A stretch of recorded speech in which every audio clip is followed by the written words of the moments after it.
Bonjour tout le monde. On va ouvrir tout de suite la séance parce que Brigitte travaille est sur son 10 minutes pour le travail. Donc, il est 9h04. Bienvenue à la séance du Conseil extraordinaire tenue le 23 juin 2021 à 9h par visioconférence et à huis clos, donc sans public. Je prends des présences. Monsieur Pierre Hubeshkin. Présent. Monsieur Raphaël Cicariello. Présent. Monsieur Christian Bellil. Présent. Monsieur Benoît Thibault. Présent. Et Madame Brigitte Chagnon. Présente. Donc, est absente Madame Pierrette Charette qui a justifié sa présence. Donc, on est quorum, on a le quorum. Donc, on peut débuter la séance. Je vais vous présenter Monsieur Daniel Tétrault pour les gens qui sont venus les années précédentes aux séances du Conseil lorsqu'on dépose le rapport financier. Monsieur Thibault était là, donc on lui a demandé de venir présenter les états financiers pour l'année qui se terminait en décembre 2020. Donc, bonjour Monsieur Thibault. Et présente aussi Madame Caroline Dupuis, qui agit comme notre directrice générale par intérim. Bonjour tout le monde, je vous laisse la parole. Merci. Mais juste par contre, il faut que je fasse adopter l'ordre du jour. Je viens d'y réfléchir. Donc, adoption de l'ordre du jour, comme tout le monde l'a reçu précédemment. Je le propose. Séance de lecture, tu le proposes. Merci, Christian. Oui. Tout le monde est d'accord? Oui. Sinon, on ne commence pas. Merci. Et constatation de la régularité de la séance de validation d'avis de convocation de la séance extraordinaire du 21 juin 2021. 23 juin. Qu'est-ce que j'ai dit? 21. Ah ben oui, 23 juin 2021. 21 est là. Donc, Madame Pierrette Charette a quand même, on a un document qui dit qu'elle avait reçu la convocation, mais qu'elle ne pouvait être présente aujourd'hui. Donc, sans plus tarder. Je m'excuse, Madame Beauregard, ça me prendrait un proposeur pour la résolution qui constate la régularité de l'avis de convocation. Merci, Caroline. Merci, Raphaël. Monsieur Raphaël Cicariello, donc tout le monde est d'accord? Oui. Tout le monde l'a reçu? À l'unanimité. Donc, on est au point 4, rapport du vérificateur externe sur les états financiers. Parfait. Madame Dupuis, vous allez partager à l'écran. Oui, je vais partager ça. Excellent. Bon, j'ai déjà... Parfait. Donc, on va aller immédiatement exactement ici. Donc, les revenus et dépenses comptables, c'est la troisième colonne. La première étant l'année précédente, la deuxième, le budget, et la troisième, les montants réels de cette année. Au niveau des taxes, on a eu 1 998 000. Donc, on a toujours un peu plus de taxes à cause des complémentaires. Les compensations tenant deux lieux de taxes, 587 925. Donc, les montants qu'on reçoit en lieu pour le fédéral et le provincial. Les paiements de transfert, 505 480. Donc, les différents transferts, les subventions qu'on reçoit des gouvernements. Les services rendus, 173 632. Imposition de droits, les droits de mutation, les permis, 106 277. Amendes et pénalités, 18 990. Les autres revenus d'intérêt, 23 000 et autres revenus, 94 000. Pour des revenus de fonctionnement, 3 508. On a eu aussi des subventions pour faire l'acquisition des mobilisations, 504 000. Donc, des revenus totaux cette année de 412 000. Au niveau des charges, quand on regarde l'administration, on retrouve le conseil municipal, la gestion financière, l'évaluation, il y en a pour 841 000. La sécurité publique regroupe le service d'incendie et la police, 396 000. Au niveau du transport, 825 000, soit l'entretien des chemins d'été, d'hiver, les lampadaires, les affiches. Au niveau de l'hygiène du milieu, on retrouve les matières résiduelles, les traitements des eaux usées et aussi l'aqueduc. Au niveau de l'urbanisme, 240 000, loisirs et culture, 322 000, frais de financement, les intérêts, 56 000 et l'amortissement, 425 000. Ça nous donne un bénéfice comptable ou un excédent comptable pour un bénéfice, mais un excédent de 577 588. Maintenant, on va faire les ajustements à la page suivante entre ce qui est comptable et ce qui est fiscal. Donc, dans le 577 000, on enlève le 504 000 de subvention de l'investissement qu'on va remettre à la page suivante. On ajoute aussi l'amortissement parce que ce n'est pas l'amortissement qu'on taxe, mais bien le capital. On soustrait le capital de 81 000. Vous voyez la différence. Là, le capital est nettement inférieur à l'amortissement. Des investissements payés comptant pour un montant de 88 000. Des résolutions pour aller chercher de l'argent dans les surplus affectés, 25 000. Et un remboursement du fonds de roulement de 13 000. Donc, on finit l'année avec un surplus appréciable de 340 000, mais qui est dû, c'est une année spéciale due à la COVID. Là, on a reçu une subvention COVID et beaucoup de loisirs, agriculture, des choses qui n'ont pas été faites cette année.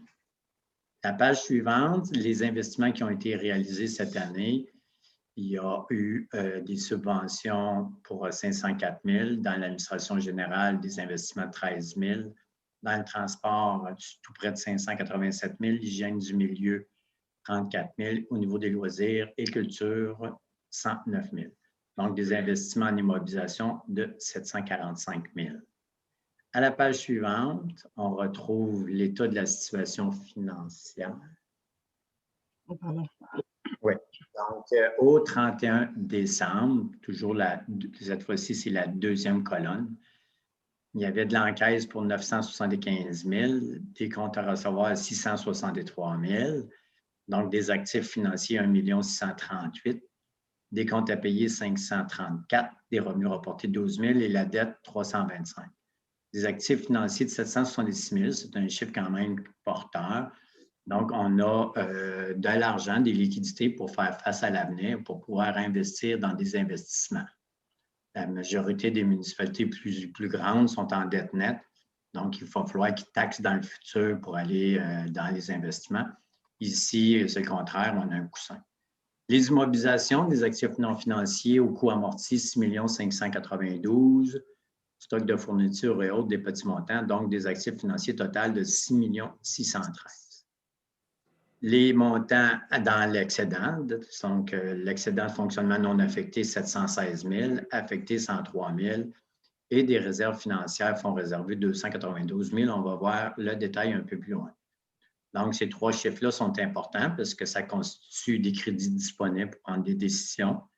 Le troisième, c'est la différence entre les immobilisations et subventions rapportées et la dette. Donc, ce n'est pas des crédits disponibles, c'est très différent. 6 266 859 pour un total de 7 380 005. On poursuit à la page suivante. Donc, on revoit nos surplus. Le surplus, on voit le détail du surplus non affecté à ligne 9, 10 et 11. Dans l'administration générale, pour la ligne 9, qu'est-ce qui appartient vraiment à la municipalité? 711 571. Et il y en a aussi pour les organismes contrôlés. Encore pour la municipalité, le surplus affecté, 103 760, donc pour réaliser des investissements. Ensuite, si on continue pour retrouver les chiffres uniquement de la municipalité, à la page suivante, on a, un fonds de roulement disponible de 149 et un fonds environnemental, des crédits disponibles sur 143 745. Donc, ça aussi, c'est des crédits disponibles. On avait vu qu'on en avait pour 292 000, mais il est détaillé en deux volets. Page suivante. Et voici, c'est la dette, le montant, la dette de l'administration municipale uniquement, 325 169. Selon moi, c'est le montant le plus important. Oui, les régies, on participe aux régies, donc par le truchement de la régie aussi, on est responsable de leur dette. Pour les régies, il y en a pour 203 879.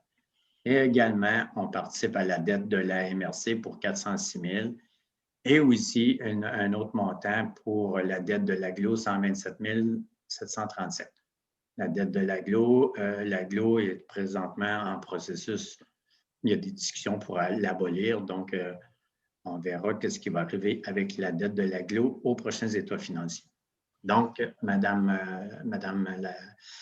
Madame Beauregard, ça fait le tour des éléments les plus importants des états financiers.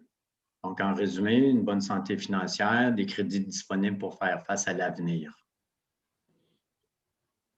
C'est tout. Madame Beauregard.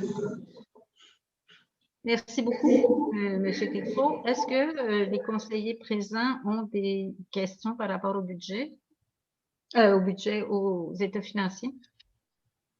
Non, pas pour moi. Regarde, notre municipalité est vraiment en santé. Tout à fait. Non, c'est correct pour moi.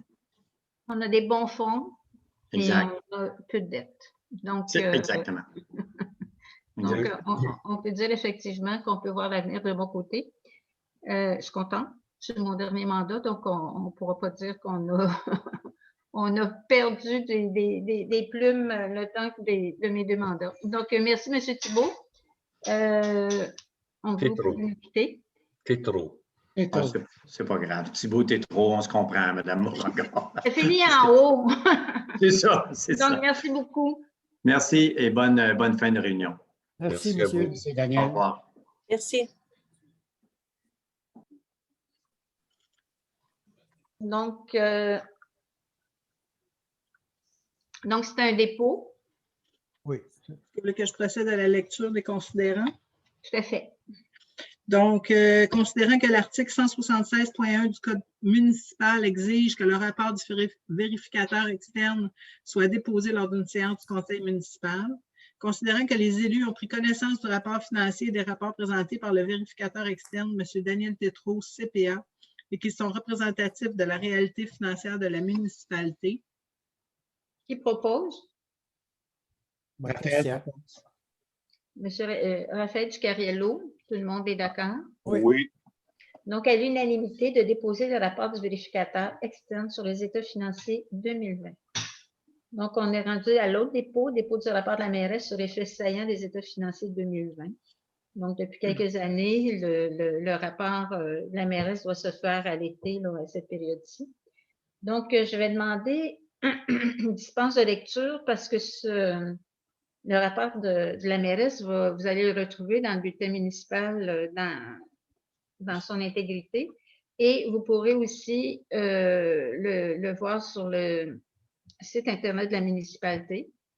Je pense qu'il va être envoyé par l'infolette aux gens qui sont abonnés à l'infolette. Oui. Donc, s'il y a quoi que ce soit, vous pouvez communiquer avec la municipalité pour en obtenir aussi une copie. Donc, par contre, je vais aller tout de suite à la conclusion du rapport de la mairesse. En regard des éléments qui précèdent, je suis fière d'affirmer que la municipalité de la Macasa est en excellente santé financière et le conseil municipal et l'administration ont su maintenir un budget équilibré tout en améliorant les services à la population, et ça malgré de nombreux défis, dont la gestion de la pandémie. Je profite donc de l'occasion pour saluer le travail et le dévouement de mes collègues élus, de la direction des employés municipaux, sans qui tout le travail accompli aurait été impossible.